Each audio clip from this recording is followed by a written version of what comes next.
De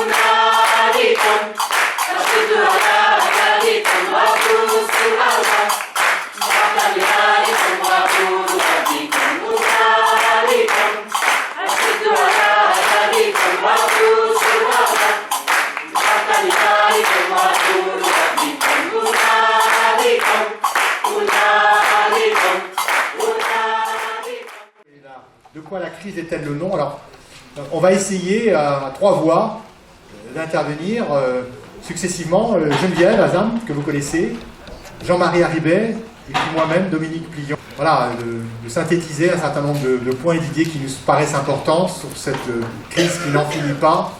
Le mot crise d'ailleurs est-il approprié? On va le voir, on va en discuter pour parler de ce qui nous arrive en France et bien au-delà de nos frontières, dans cette université précisément qui se veut altermondialiste. Et donc on va regarder aussi ce qui se passe dans l'ensemble des pays de la planète, et il y a hélas beaucoup de choses parfois un peu terrifiantes. De quoi la crise est-elle le nom? C'est un sujet immense, mais je voudrais commencer en disant que sans doute la crise, c'est le nom de notre difficulté à penser ce qui nous arrive. Elle est le nom d'une menace, la menace de la perte d'un monde commun, de l'existence d'un monde commun et du désir même d'un monde commun. Et elle est la menace de la destruction de notre seul habitat possible, la Terre.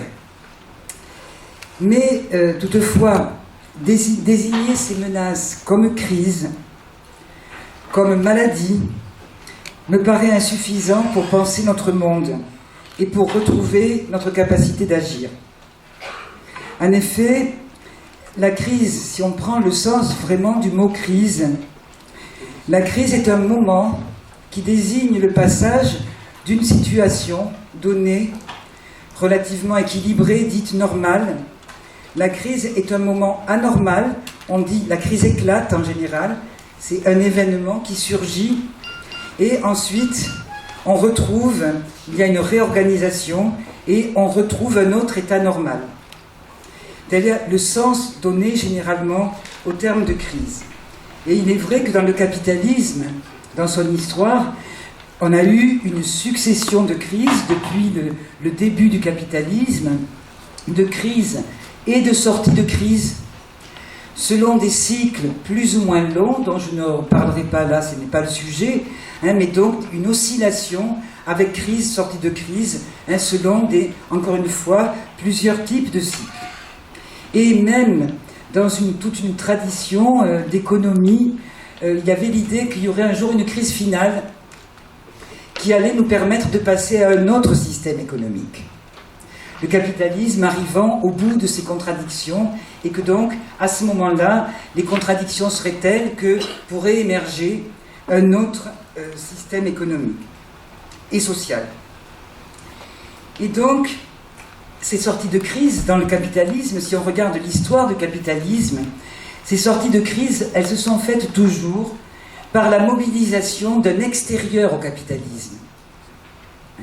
D'un extérieur qu'on allait coloniser, qu'on allait soumettre à la logique capitaliste, qui n'était pas capitaliste, et qu'on allait pouvoir soumettre à la logique capitaliste de façon à permettre la poursuite infinie du processus d'accumulation, du processus de croissance, si on veut, du processus d'accumulation capitaliste.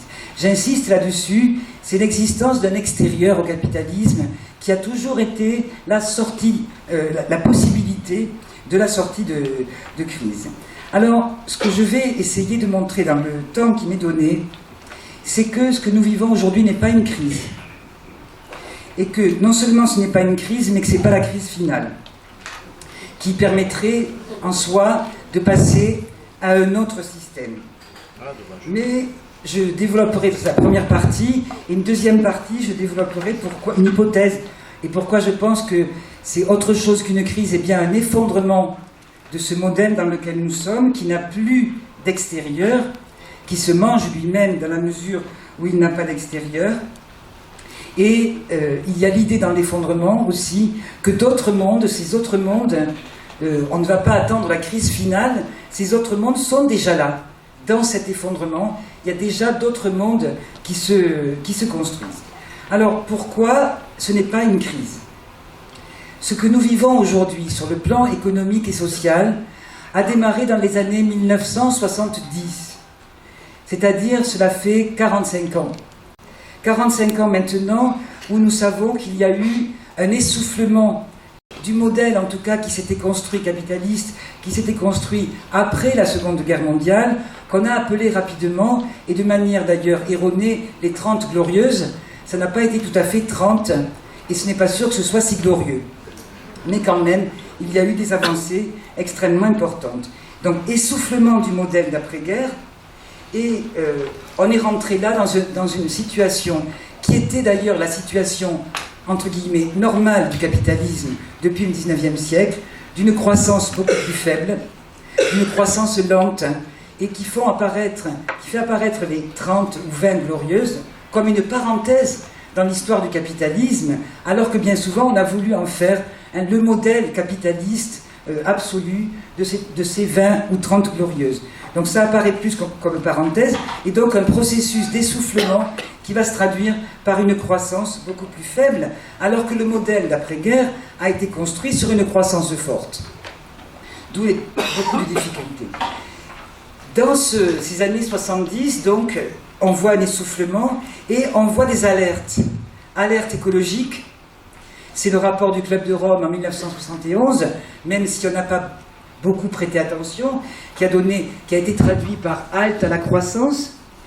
Alerte aussi de nos rapports avec ce qu'on appelait alors le tiers-monde, qui s'est manifesté par exemple par ce que nous avons appelé le choc pétrolier, qui était simplement un réajustement du prix du pétrole, qui en termes de pouvoir d'achat avait considérablement baissé dans tout le XXe siècle et qui se réajustait, mais qui a posé effectivement des problèmes importants dans nos sociétés.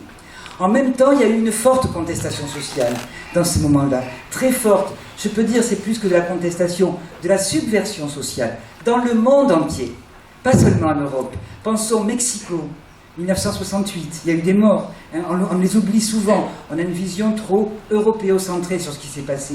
Forte contestation et subversion sociale, avec aspiration à l'autogestion, à l'autonomie, tout ceci ressurgit véritablement dans les années 70. Je vais vite. Cette contestation, finalement, s'est traduite politiquement. Elle s'est traduite par l'élaboration de programmes politiques qui étaient keynésiens, je dirais, et qui gardaient encore dans ces années 70, début des années 80, qui gardaient le modèle des 30 glorieuses comme le modèle à retrouver à tout prix. Et finalement, de retrouver ce modèle perdu des 30 glorieuses, donc des programmes keynésiens et cet espoir-là.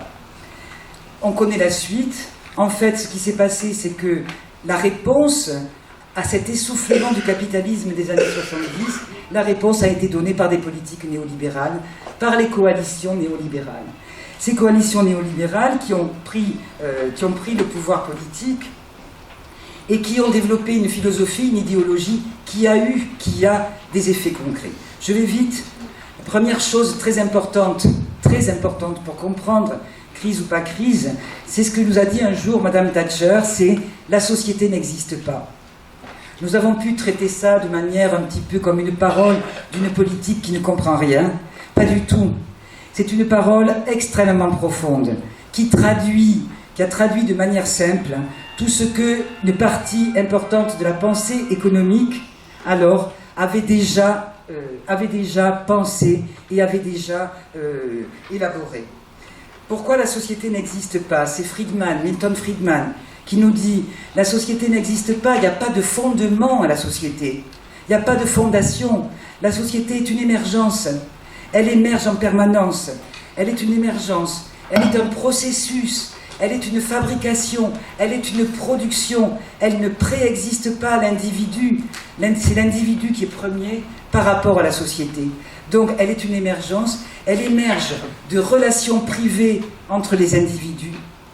Et en même temps, il y a l'idée qui est portée par Hayek, qui était portée par Hayek, autre penseur du néolibéralisme, c'est que dans tout ce désordre, toutes ces relations privées, ce réseau extrêmement mouvant de relations déséquilibrées, eh bien dans ce désordre-là, il y a des puissances, il y a des facteurs d'autorégulation interne. Et ces facteurs d'autorégulation interne, en particulier, c'est tout le mécanisme des prix qui va permettre de mettre de l'équilibre là où il y a un certain chaos. On retrouve dans la théorie économique beaucoup de signifiants, disons, d'autres théories qu'on trouve en physique en particulier, toutes les théories du désordre, du chaos, etc., qui sont importées dans la théorie économique. Et donc, ce qui est premier, c'est le déséquilibre, c'est l'incertitude, j'y reviendrai, c'est le réseau mouvant et instable, et ce sont les prix qui vont donner l'équilibre. Donc on a un monde flottant, et il y a un événement très important, c'est 1971.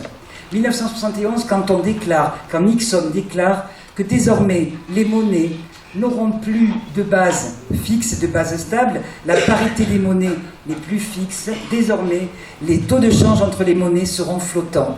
C'est une transformation radicale, pas seulement sur un plan économique, mais c'est toute une vision du monde qui refuse l'idée qu'il puisse y avoir a priori, des normes fixées a priori, qu'existe une société avec ses propres normes et ses propres institutions. C'est le marché qui va faire la société.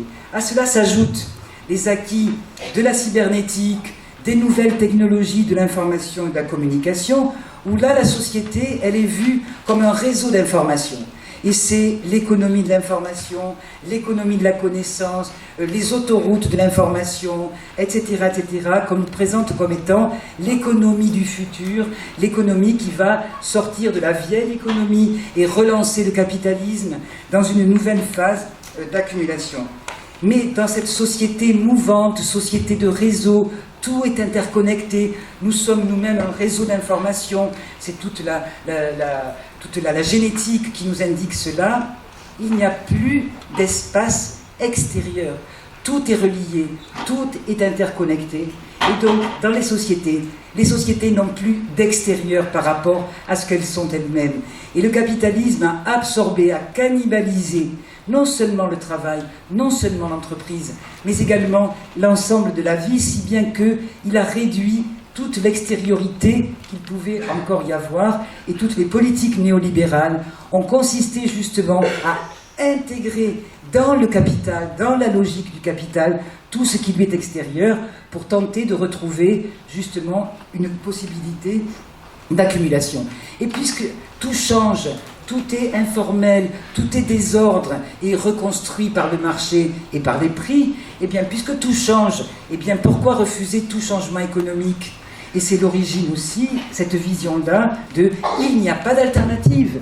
Parce qu'effectivement, si tout était interconnecté, interrelié, selon la loi du capital, il n'y a pas d'alternative, il n'y a pas de place dans le puzzle, tout est complètement relié et connecté.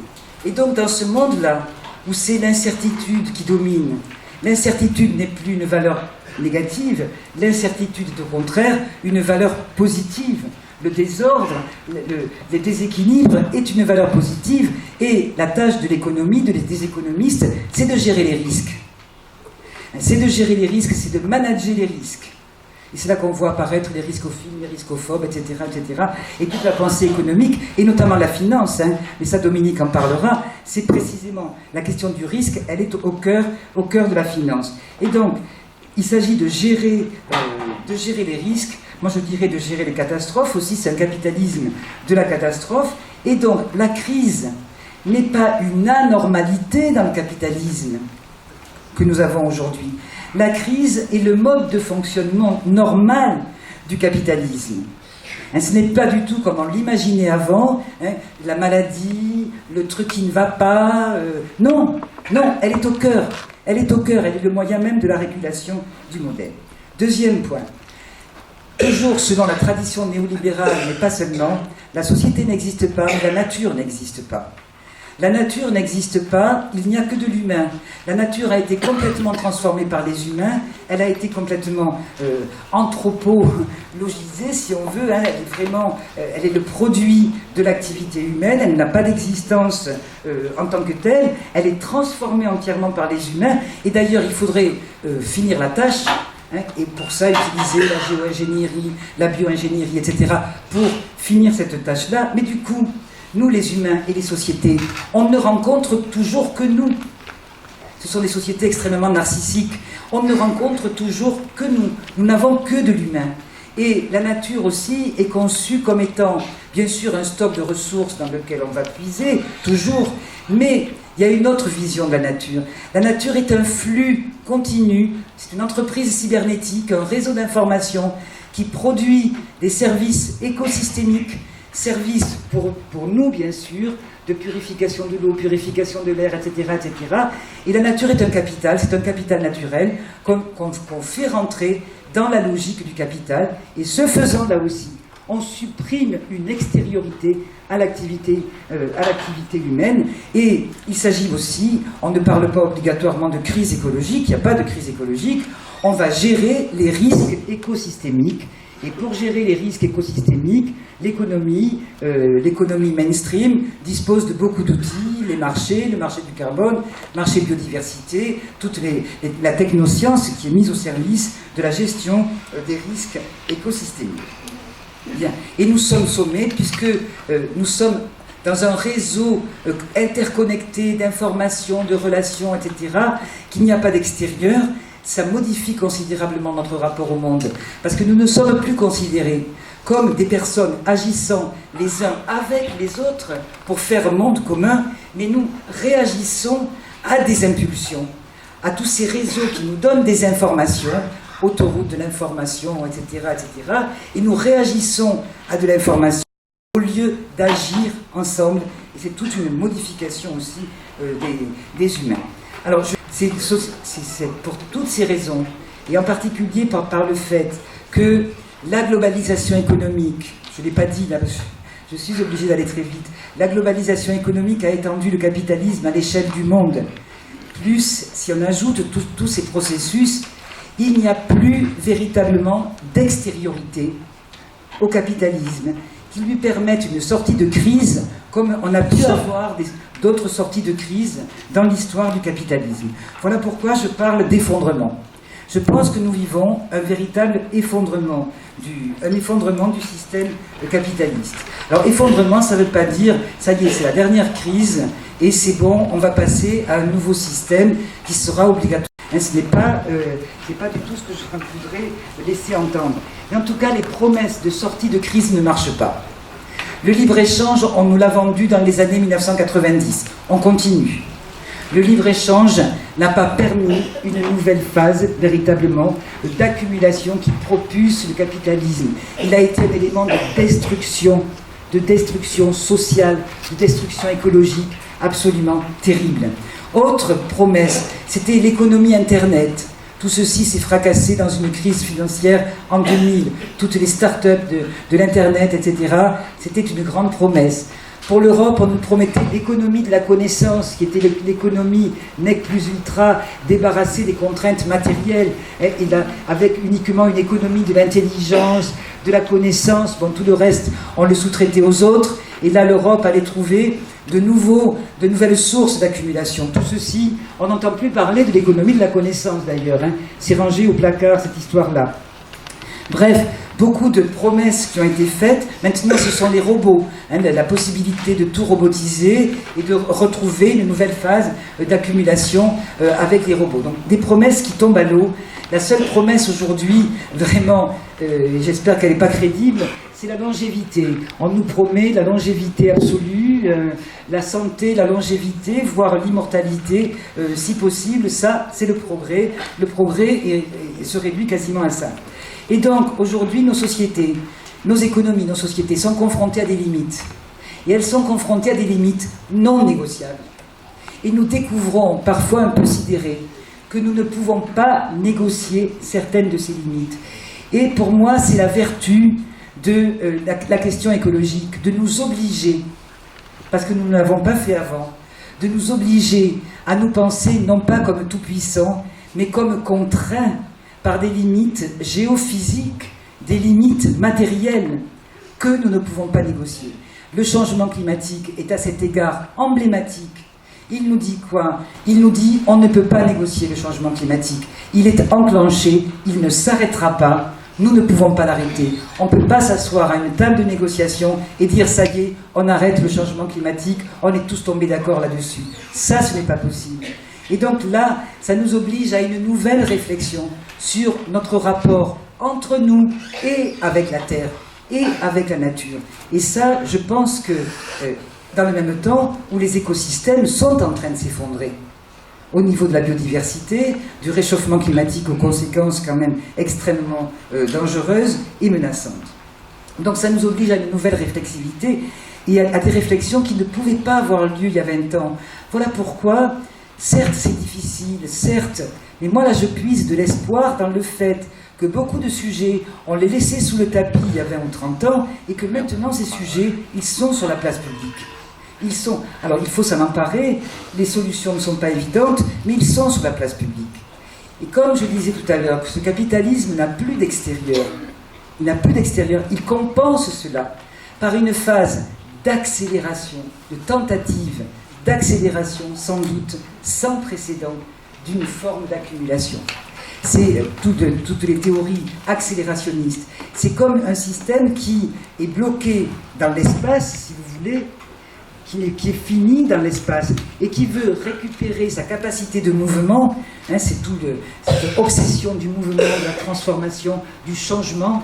Hein. N'oublions pas le président de la République en France qui a mis le changement en avant, c'est qui? C'est Giscard d'Estaing. Et c'est vraiment la bascule dans l'économie financière, justement. C'était le changement. C'est pas Hollande, le changement, c'est maintenant. Hein. Le changement, c'est Giscard d'Estaing. C'est l'obsession du changement. Maintenant, c'est l'obsession de l'accélération. Alors, accélération, c'est dans la finance, bien sûr. Je sais que Dominique va en parler. Et là, c'est hallucinant, l'accélération des échanges en termes pour des titres, etc., au niveau financier. Les grands travaux d'infrastructure. Et là, on retrouve une forme de capitalisme du 19e siècle, extensif, qui n'était pas celui d'après 1945, où on étend les infrastructures, on agrandit les infrastructures. Parfois, j'entends dire « Oui, mais ces grands projets, ils ne sont pas rentables. » Mais ce n'est pas le sujet, là. Ce n'est pas le sujet. Le sujet, c'est faire croître toutes ces infrastructures parce que ça tire une partie aussi de l'économie. C'est une croissance de type extensif. C'est l'extractivisme à tout crin des ressources naturelles, mais aussi du travail. C'est l'extraction maximum, encore une fois, à la fois des ressources naturelles et du travail, dont on va ponctionner au maximum tout ce qui peut encore être ponctionné, il en reste encore un peu, hein, et qui peut être ensuite réinjecté comme valeur. Et c'est la précarisation de toutes les vies, une précarisation qui n'est pas un problème dans ce monde. Pour nous, c'est un problème. Parce que quand je vous disais ce monde mouvant, ce monde de relations instables, incertaines, qu'il va s'agir de gérer les risques, la précarisation fait partie de ça, de ce réseau mouvant, précaire. On a horreur de la rigidité, horreur des situations acquises, hein, des fameux privilèges dont on nous parle. Donc je conclus vraiment là en disant que dans cet effondrement, il y a aujourd'hui, en même temps, des alternatives que j'appellerais alternatives systémiques, c'est-à-dire qui reposent la question de comment voulons-nous vivre, pas simplement de la revendication catégorielle. Il y a aussi, elle est nécessaire, je l'ai dit l'autre jour, il y a aussi, mais c'est comment voulons-nous vivre qui est la question politique fondamentale. Comment voulons-nous vivre? Comment voulons-nous vivre ensemble? Comment allons-nous recréer de la solidarité? Et ces alternatives, bien souvent, se construisent dans des résistances à cette accélération. Résistances très fortes dans le monde entier. Et on voit apparaître une pensée qui est beaucoup des pensées et des actions qui sont centrées sur l'acceptation des limites, la revendication de la lenteur. C'est révolutionnaire aujourd'hui de parler de lenteur. Nous devons en parler. De décroissance. Pas de tout, mais de décroissance de certains secteurs, c'est certain. De basse technologie, de low-tech au lieu de high-tech. Revalorisation de ces savoir-faire, des basses technologies. De la relocalisation, des communs, C'est-à-dire qu'on voit apparaître de nouveaux morceaux de paradigme. Je dirais qu'aucun de ces sujets ne constitue un paradigme nouveau en tant que tel, mais représente des morceaux, des morceaux sans doute d'un paradigme qui nous engage vers ces mondes nouveaux, que nous souhaitons. Toutes ces expériences que nous mettons en place. Le système s'effondre, on va le voir au niveau industriel, au niveau financier. Mais nous, nos expériences, elles ne s'effondrent pas. Au contraire, elles sont de plus en plus vivantes, de plus en plus viables, et même elles commencent même à être reconnues comme viables. Je pense à tout ce qui s'est passé dans l'agriculture, à l'agroécologie, à la permaculture, etc. C'est pérenne, et c'est souvent à des grandes échelles aujourd'hui que c'est pratiqué. On sait que c'est ça qui va nourrir le monde. Donc nous, on ne s'effondre pas du tout. Alors qu'en face, le système est en train de s'effondrer. Voilà pourquoi je crois que nous ne sommes pas dans une crise et une sortie de crise. On est dans un système qui s'effondre avec des menaces terribles, parce que la bête blessée, elle peut être féroce, on le voit tous les jours. À quel point elle peut être féroce, la bête blessée. Mais je crois aussi que nous avons compris qu'on n'allait pas attendre la sortie de crise et l'avènement d'un monde radieux qui allait venir. Nous avons compris que c'est dans cet effondrement-là aussi qu'on peut trouver les voies de la sortie de crise, de la sortie des impasses dans lesquelles nous sommes. Je vous remercie. Je voulais dire et que j'essaie de réaffirmer. Le capitalisme, sa force, ça a été de se présenter comme un projet de société. Il y a eu une adhésion au capitalisme. C'était un projet de société, il s'est présenté même comme un projet de civilisation. Et qu'actuellement, c'est un projet de décivilisation. Et c'est un projet destructeur, un projet de décivilisation. Moi, c'est ce que j'appelle l'effondrement. Je ne sais pas si ce sera un effondrement qui viendra du côté de l'écologie. Ce n'est pas impossible qu'on se retrouve face à une catastrophe écologique, climatique, absolument immense et à court terme. Ce n'est pas impossible. Mais c'est peut-être précédemment, je pense que l'effondrement financier, l'effondrement, c'est-à-dire l'incapacité des États à faire ce qu'ils ont fait en 2008, c'est-à-dire sauver ce système-là, fait que l'idée d'un effondrement financier, pour moi, n'est pas une vue de l'esprit, pas du tout, d'autant que les mesures n'ont pas été prises. Maintenant, par rapport aux réactions sur « mais non, c'est pas la fin du capitalisme ». Moi, j'ai jamais dit que c'était la fin du capitalisme. C'est pas l'effondrement du capitalisme. Son effondrement, hein, je l'ai bien dit, je crois, la bête va se défendre. C'est évident. Il n'en reste pas moins que cette capacité du capitalisme à faire société, ça, je pense que ça s'effondre. Ce n'est pas parce que il y a 99% qui souffrent et 1% qui va bien. Ce 1% ne va bien que parce qu'il y a 99% qui souffrent. L'idée qu'il y aurait ce 1% complètement en orbite, qui ne suivrait pas la crise, etc., pendant que les autres vivent la crise, non. Ainsi, ils peuvent donner l'illusion d'être en orbite parce qu'il y a les 99%, ou je ne sais, peu importe le chiffre, hein, les autres qui sont rincés jusqu'au dernier moment. Donc je pense qu'on ne peut pas l'opposer. Bon, je réponds sur l'agroécologie qui pourrait se faire manger. Oui, le capitalisme, historiquement, a eu une capacité absolument énorme à et ça a été sa force au capitalisme. Ça a été sa force par rapport à l'autre système qui était alternatif, de digérer, y compris la contestation, et d'en faire une nouvelle force. Et le capitalisme n'est pas fait que de forces conservatrices. C'est l'apologie, au contraire, du changement dans le capitalisme. Et donc, s'il peut capter l'agroécologie, ça s'appelle l'économie verte. Et l'agroécologie est aujourd'hui captée, comme la bio, hein, l'agriculture bio est déjà captée. Quand on fait du bio sur des fermes de 3000 hectares, en utilisant de manière productiviste, c'est toute une partie de la conception de l'agriculture biologique qui a disparu. L'agriculture biologique, c'est pas une technique, c'est une manière de vivre. C'est pas simplement une technique. C'est pas utiliser tel engrais ou non, c'est une façon de vivre, un rapport à l'alimentation, etc. Ça, le capitalisme, il peut la récupérer dans son aspect technique.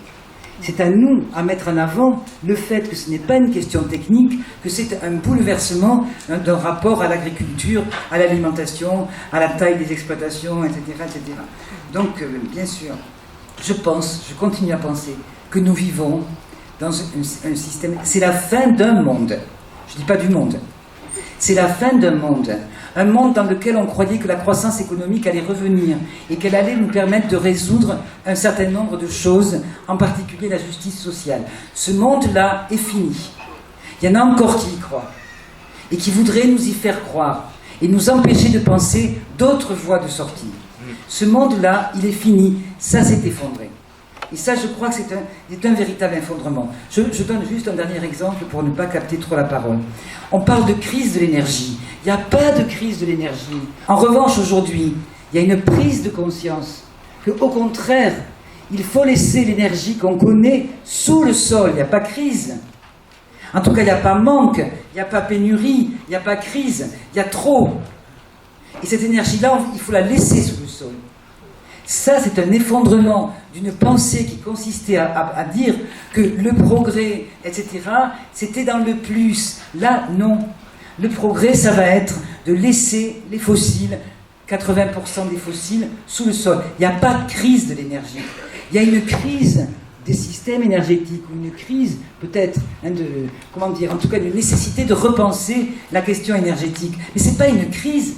Dès lors qu'on dit crise, on appauvrit notre discours. C'est ce que j'ai tenté de montrer, c'est plus large que ça. Et certes qu'il y a une crise de l'agriculture, mais ce n'est pas une crise de l'agriculture, ce n'est pas une crise technique, c'est une crise aussi de comment l'agriculture a été conçue, ou en tout cas une nécessité de repenser l'agriculture, l'alimentation, etc., etc. Alors que crise, j'estime, je continue à dire, et je l'emploie parce que je suis comme tout le monde, mais je pense que ça réduit notre pensée. Ça réduit notre pensée, ça laisse penser qu'il y a une sortie de crise. Il n'y a pas de sortie de crise dans ce système. Il n'y en a pas. Il n'y en a pas par une nouvelle accumulation. Je ne le pense absolument pas. Et ce n'est pas parce que je suis dans l'espoir millénariste de la fin du capitalisme, ça y est, c'est la dernière étape qu'avait prévu Marx. Pas du tout. Pas du tout. C'est pour sortir de cette représentation-là, justement. On n'est ni dans une crise, ni dans la dernière des crises. Certainement pas. C'est plus profond. Et puis, c'est pas que le capitalisme, c'est toute une civilisation. C'est une civilisation qui est discutée aujourd'hui, dans laquelle le capitalisme, bien sûr, a apporté des valeurs. En tout cas, le capitalisme n'est plus... Il l'a été, n'est plus un projet de société. Il l'a été, même si je n'étais pas d'accord, il se présentait comme un projet de société. C'est plus un projet de société du tout. C'est un projet je le disais, de décivilisation, de désociété, de destruction massive. Ça oui. Et je crois que ça commence à devenir évident. Je vous remercie.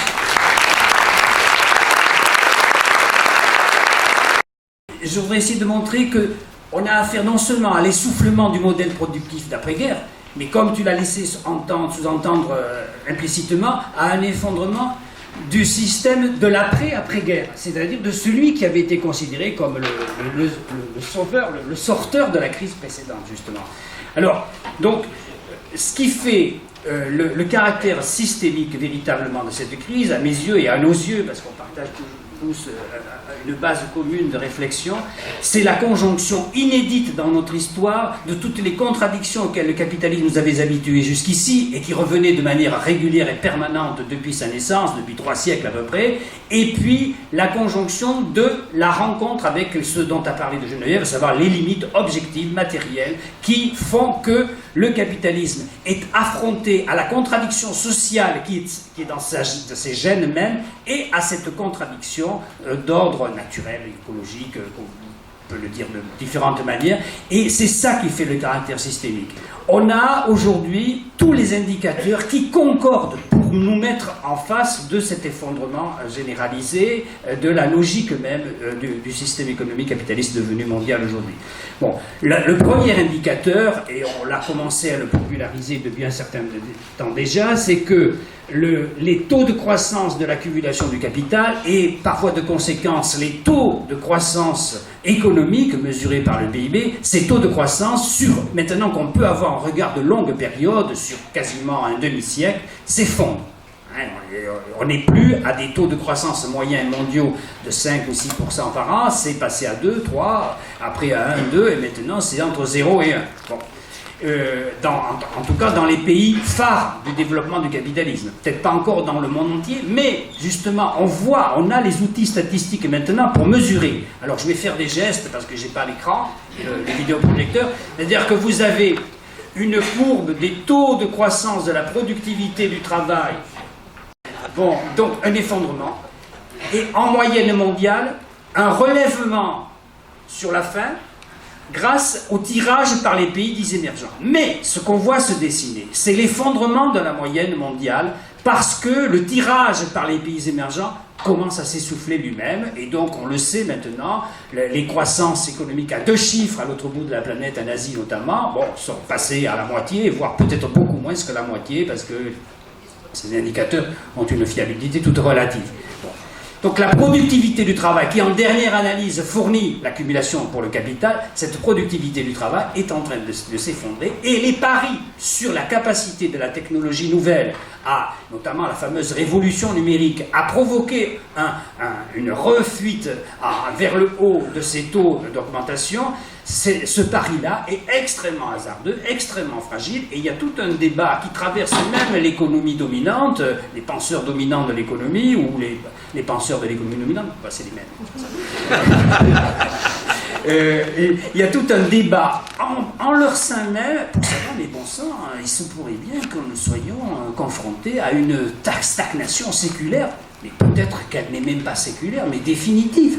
On n'en sait rien pour l'instant. En tout cas, le risque est là, et le débat est intéressant si on évite de le placer uniquement sur le plan technique. Mais si, en filigrane derrière, on ne met pas en relation cette incapacité à produire de l'accumulation de manière toujours infinie, si on ne la met pas en relation avec ce qui se passe au niveau des rapports sociaux. Et c'est ça peut-être qui fait, j'allais dire, l'originalité, la spécificité, parce qu'on pourrait croire que l'originalité c'est positif. Non, la spécificité du basculement de crise, appelons-le comme on veut pour l'instant, actuel, c'est la conjonction de rapports sociaux absolument délétères et la conception d'une relation avec la nature, l'environnement, donc les écosystèmes, qui est absolument dévastatrice également. Et c'est inédit dans l'histoire du capitalisme, cette conjonction-là. Et c'est ce qui fait donc ce caractère systémique. Dès l'instant où il y a un seuil d'exploitation de la force de travail qui atteint un niveau tel qu'il est difficile d'aller au-delà, sauf à rogner, non pas simplement les salaires ou à développer le chômage, mais à rogner les droits sociaux, et l'exemple de la loi travail le prouve de manière très forte. Dès l'instant où il n'y a pas possibilité d'aller au-delà d'un certain seuil d'exploitation sans mettre tous les secteurs industriels dans le monde en surproduction, en surcapacité de production, il n'y a pas un seul secteur industriel aujourd'hui qui ne soit en surcapacité de production. Prenez la métallurgie, prenez la cimenterie, prenez la pharmacie, prenez tous les secteurs sont en situation, soit l'automobile, j'allais l'oublier, sont en situation soit de surproduction, c'est-à-dire les bagnoles neuves ne peuvent pas être vendues, il y en a en surnombre, soit en surcapacité de production, c'est-à-dire qu'on produit à 60 ou 70% des capacités de production, alors qu'on pourrait produire beaucoup plus. Donc, et que dans le même temps, on ne peut pas aller au-delà d'un certain seuil d'exploitation de la nature, vous avez tous les ingrédients pour faire le caractère systémique de la crise.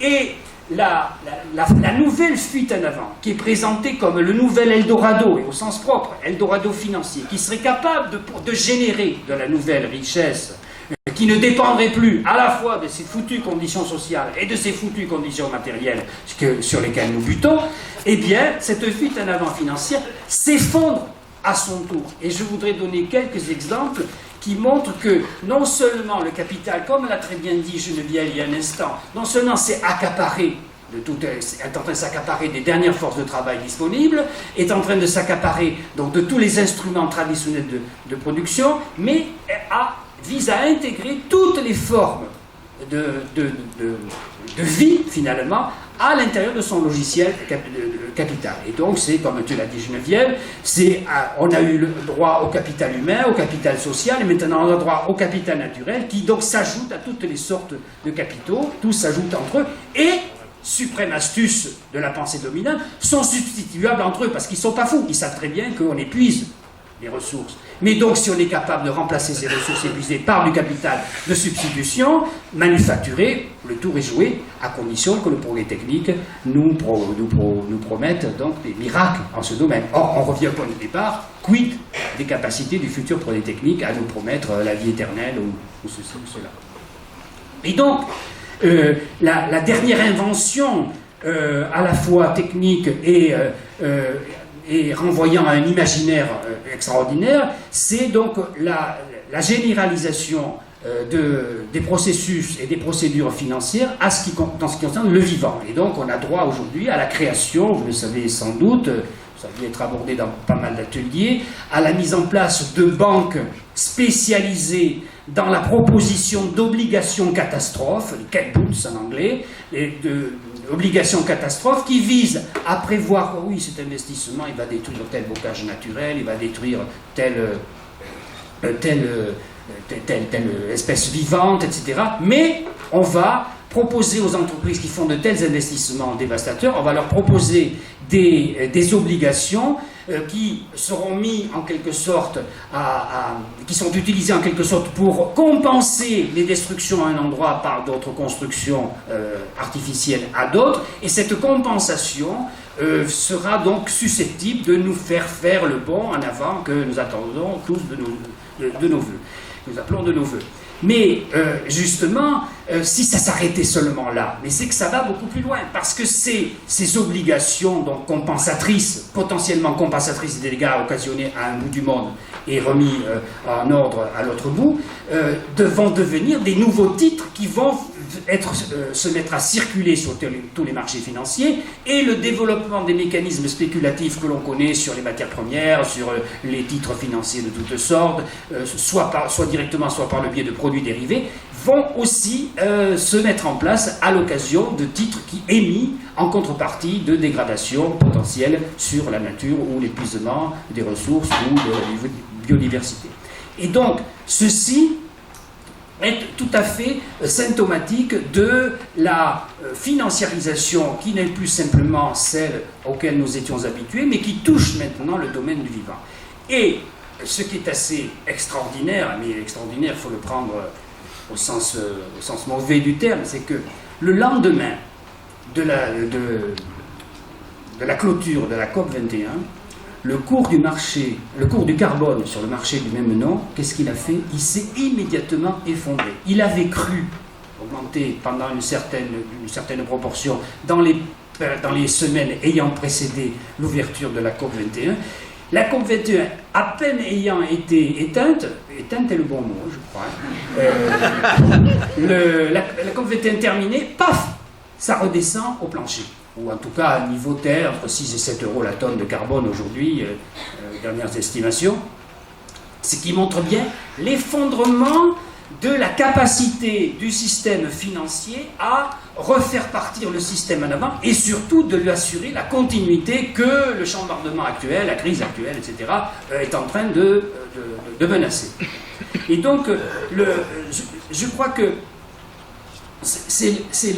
pour reprendre une expression qu'a utilisée Geneviève, c'est le management du risque qui nous est proposé qui est en train de subir déjà en train de connaître des signes d'essoufflement, d'effondrement. Le management du risque, c'est-à-dire de ce risque qu'ils mettent en avant comme justement le moteur du développement futur, le management du risque confié au marché est en train lui-même de prouver son incapacité.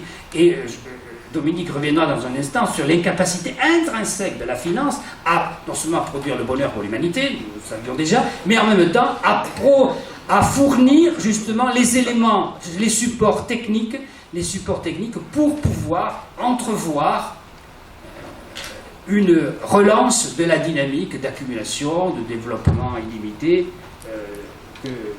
Qu'est-ce qu'on a comme piste alternative pour, une fois avoir démonté le caractère délétère, mortifère de cette dynamique-là, qu'est-ce qu'on a comme piste alternative? Alors, si on avait la piste qui résume tout, ça se saurait aussi, et nous n'en disposons pas. Nous n'en disposons pas parce qu'il n'y a pas pour l'instant, à l'échelle mondiale, un rapport de force sociale qui serait tel qu'on pourrait porter ces nouvelles aspirations en contradiction avec le modèle dominant, on pourrait le porter avec une chance forte d'emporter la bataille, même s'il faut participer à toutes les initiatives qui vont dans le bon sens, bien évidemment. Pour ma part, je pense que c'est l'un de mes idées fixes, depuis pas mal d'années. Pour ma part, je pense qu'il faut réussir à traduire dans le domaine social, à intégrer dans la question sociale la question d'ordre écologique, pour employer un mot rapide, intégrer cela dans la question sociale, alors que pour l'instant ça n'a été qu'une petite greffe au mieux et au pire un appendice, et inversement, intégrer dans la question de la prise en compte du bouleversement écologique, intégrer l'obligation que nous avons à continuer à vouloir transformer les rapports sociaux. Pour le dire autrement, la critique du capitalisme au sens où Marx l'a faite il y a un siècle et demi, elle n'a pas pris à mon sens une ride. Mais elle doit intégrer en son sein la nouvelle conscience que nous avons affaire, non pas simplement à une contradiction sociale entre capital et travail, mais à une contradiction qui la dépasse d'une certaine manière, puisqu'elle met en cause la manière dont nous avons conçu l'utilisation de la nature, toujours dans la perspective de cette accumulation. Donc vous voyez comme ça, comme tout est lié. Et dans cette perspective-là, ce sera mon dernier mot, dans cette perspective-là, j'attache beaucoup d'importance à deux choses qui, à mon avis, sont susceptibles de faciliter la jonction avec le deuxième aspect que nous mettons en avant ici, donc le bouleversement par rapport à l'écologie. J'attache beaucoup d'importance à deux choses. Je crois qu'il ne faut pas lâcher, il ne faudra jamais lâcher la question de la réduction du temps de travail, pas simplement, ça serait déjà beaucoup, pour réduire le chômage et en anéantir celui-ci, ce serait déjà énorme, bien sûr, mais en même temps, pour concevoir le progrès humain, soit d'accumulation, qui est inhérente presque entre chacun de nous, et c'est là-dessus que le capitalisme vogue, surfe, c'est-à-dire cette capacité qu'il a à nous faire croire que l'accumulation est susceptible d'éloigner ce spectre honteux de la mort. Et donc ça c'est une hypothèse freudienne qu'avait repris Keynes tout à fait de manière pertinente, c'est-à-dire que la soif inextinguible d'accumulation qui agite l'humanité, elle est peut-être lue qu'il faut trouver une sortie dans cette fuite en avant qui fait que je me perpétue finalement à travers le mon capital qui lui n'a pas de limite. Et donc l'illusion de l'accumulation infinie du capital, il faut la ramener à notre condition effectivement qui fait que nous sommes en face de limites, mais de limites que le capitalisme tente toujours de transgresser ou de nous faire croire qu'elles sont possiblement transgressibles. Je ne sais pas si ces deux adverbes sont corrects, mais bon, l'idée est là, je pense. Et donc la réduction du temps de travail pour concevoir une autre manière le progrès humain. Et la deuxième chose à laquelle je tiens beaucoup et qui est liée également à ceci, le caractère prédateur de l'activité capitaliste que l'on trouve dans le secteur capitaliste n'est pas aussi grand, ce caractère prédateur, dans toutes les formes d'économie, qu'elles soient sociales, non marchandes, etc. Dès l'instant où la société décide de consacrer des ressources humaines, matérielles et monétaires à la production d'activités qui ne sont pas destinées à valoriser le capital, ces activités sont non seulement utiles, ça tombe sur le sens, mais en même temps elles sont productives de valeur économique, et donc ils sont partageables ensuite sous forme de revenus. Et donc si on articule effectivement toutes ces questions-là, la remise en cause de l'allongement éternel de la durée du travail, alors qu'il faut au contraire la rabaisser, et puis la conviction qu'il y a des activités utiles socialement qui sont possibles et qui ne sont pas parasitaires pour la société, mais qui en sont productrices éminemment dans tous les sens du terme, alors on aura fait un bout de chemin.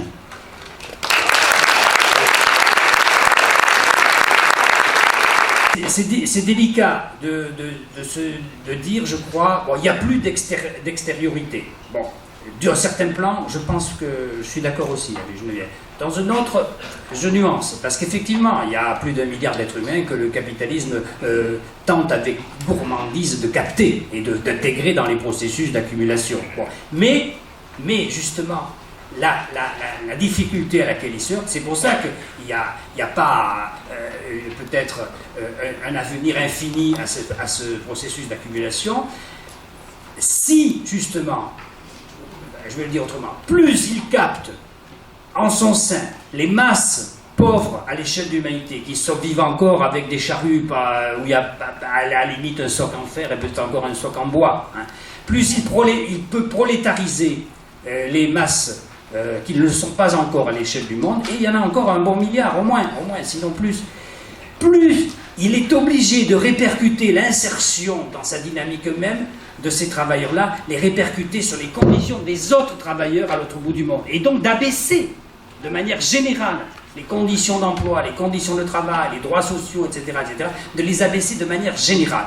Et c'est là où je pense que, même s'il peut presser le citron de manière qui semblerait infinie, qu'il y a un seuil au-delà de lequel il ne peut pas aller sans faire exploser lui-même sa propre dynamique. C'est-à-dire que où il va vendre les marchandises quand il aura ramené tout le monde au niveau du minimum, au sous-minimum vital. Donc il y a un problème qu'il arrive de plus en plus difficilement à résoudre, et qu'il tente de résoudre par cette espèce de frénésie financière qui veut mettre sous sa coupe tout ce qui bouge sur la planète. Je crois que c'est ça la nouvelle condition dans laquelle nous sommes. Effondrement. En tout cas, je suis un peu mal à l'aise aussi avec ce terme de crise, mais aussi avec le terme d'effondrement. Parce que on a souvent annoncé, quand on lit la littérature autour des crises qui ont précédé les grandes crises du capitalisme, 1873, 1929, on retrouve des termes similaires. Bien sûr, la dimension environnementale écologique n'était pas aussi présente, mais on parlait aussi d'effondrement, en tout cas de cataclysme. Donc, je serai prudent, tout en reconnaissant avec mes amis, bien entendu, la profondeur et le caractère profond et systémique de la crise, mais voilà, je ne sais pas quoi dire. En tout cas, pour ce qui concerne la finance, bon, ne pas employer le terme de crise est difficile. Parlons de soubresaut financier, de chaos. C'est pas si sûr aussi que ce soit le cas. Je vais essayer de le montrer. Donc, on est dans une situation difficile à analyser. Alors, premièrement, et ça Jean-Marie l'a très bien dit, là, nous sommes dans une situation, le système financier, la crise financière, je m'excuse d'employer le mot de crise, mais je crois qu'on peut l'employer là, est révélateur d'une fuite en avant, c'est-à-dire de contradictions internes du système qui ne peuvent être résolues temporairement que par la financiarisation. Je prends deux exemples très rapides.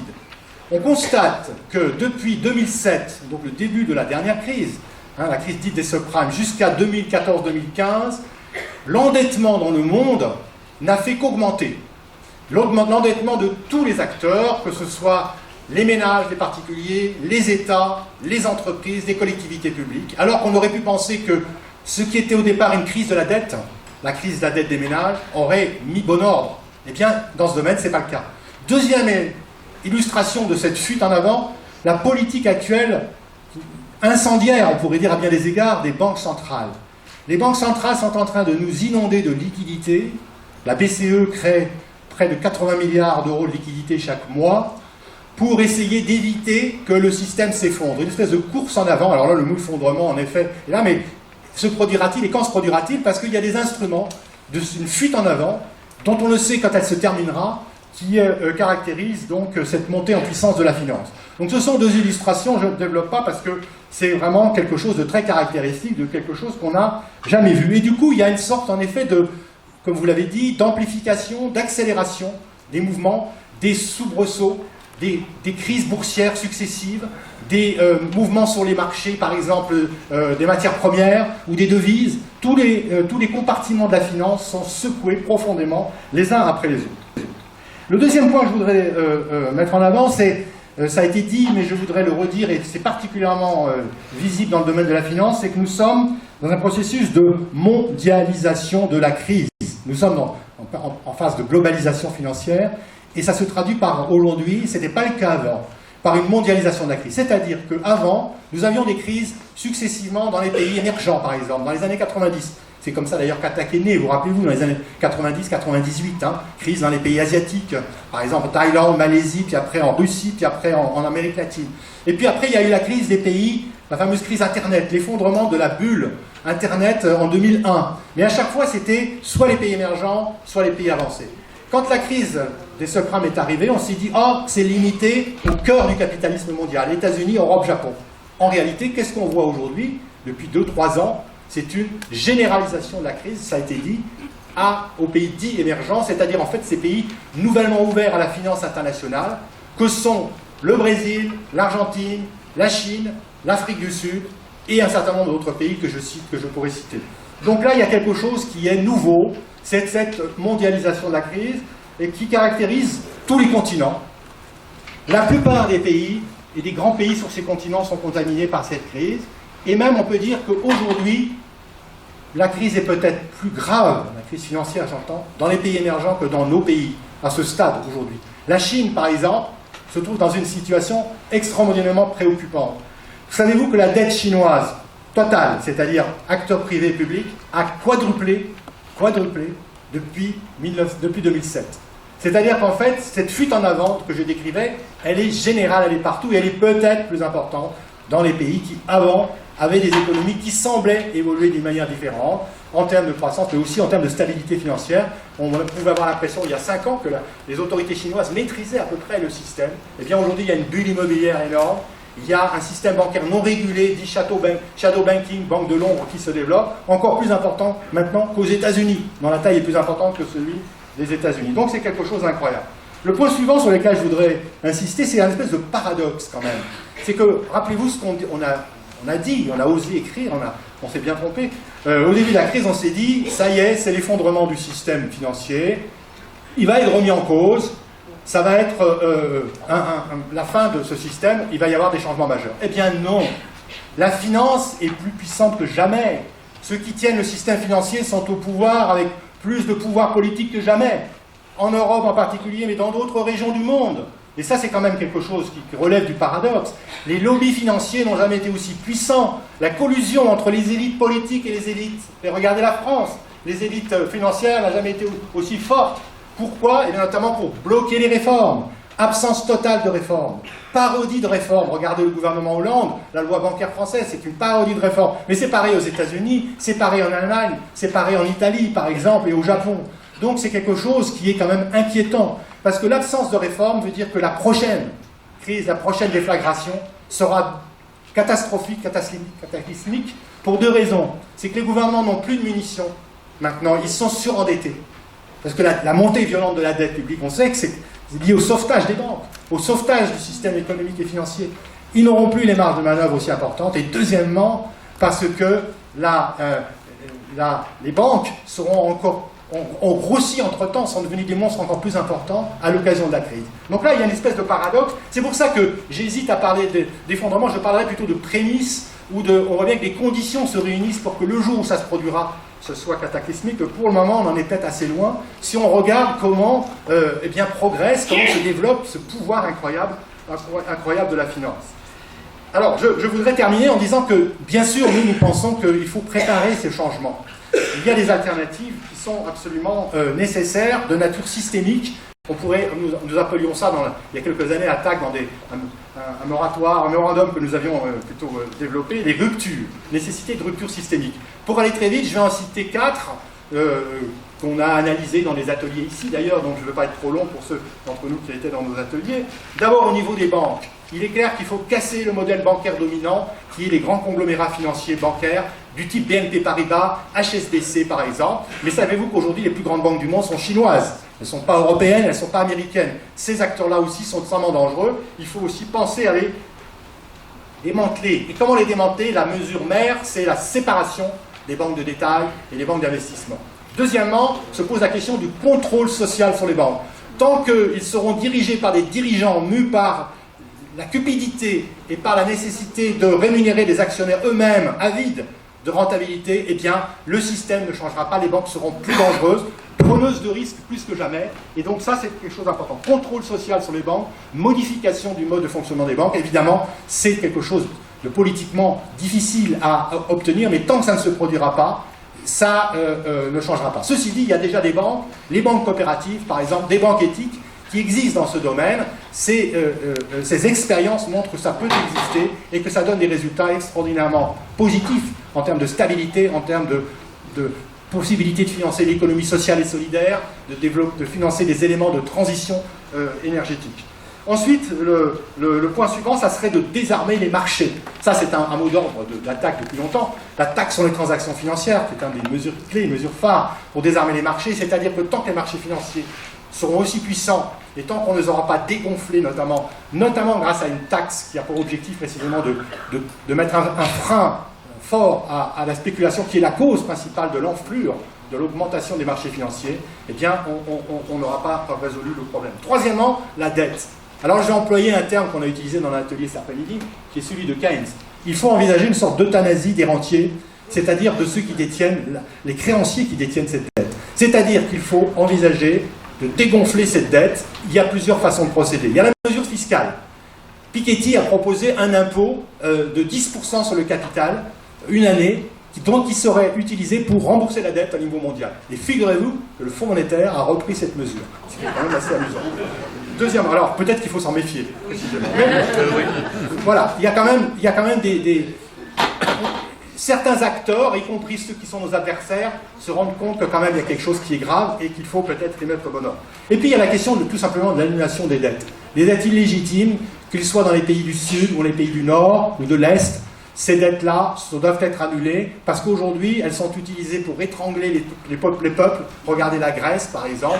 Et donc ça, c'est quelque chose qui doit être une priorité sur l'agenda de nos luttes. Enfin, la question des alternatives monétaires, notamment, est locale.